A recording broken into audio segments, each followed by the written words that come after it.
ni Miss Elizabeth Benamerto. Ma'am, congratulations. Thank you po, Mano. So, ano trick na iti maawardan, iti kastoy? Grateful po and I feel blessed na ma-recognize kami nga farmers iti role me iti food production and community development. Bali, ano kung iti partotoyumit nga products si Jai nga imulmula? Coconut farmer po ako, tapos meron mo mga fruit trees, konting vegetable. I'm also a mushroom grower and also a beekeeper.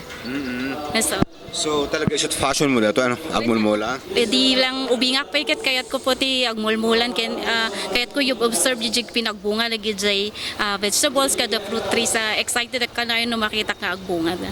So, at knowledge mo iti panagmula, at the course mo iti agriculture? At the short course ko po di organic agriculture po ijay yan di Costales Farm ken kagradgad ko po ti test da ijay agri-crop production and C2 ti last year. Ika talaga isot iti karir mo na ito yan, agmulmulan. May isa po nga career ko po nga kayat So, ano iti ko advice mo kada iti young farmer nga mangituloy iti kaso klase iti pagsapulan? Tuloy po dati hobby or no interested da iton or hobby da lang i-continue da ko man nga maging career kasi treat it as a business. Farming is a business also, not only a way of life para po pagkakitaan da rin and makatulong da po iti produce iti food para po ado po ti tulungan tayo nga tatao. Ang narikitag mula?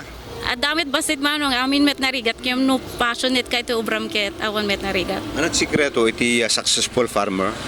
Po hardworking po, tsaka po andyan po yung continuous learning. Hindi po pwedeng kung ano lang dati kat isulat ang kailangan mo rin matutunan na kita new technologies and adjay po talaga kailangan damot focus mo ka dyan po, Brian. Okay, ni Elizabeth Benamerto po ti outstanding young farmer manipod iti Pagudpud, Ilocos Norte. And why, ma'am?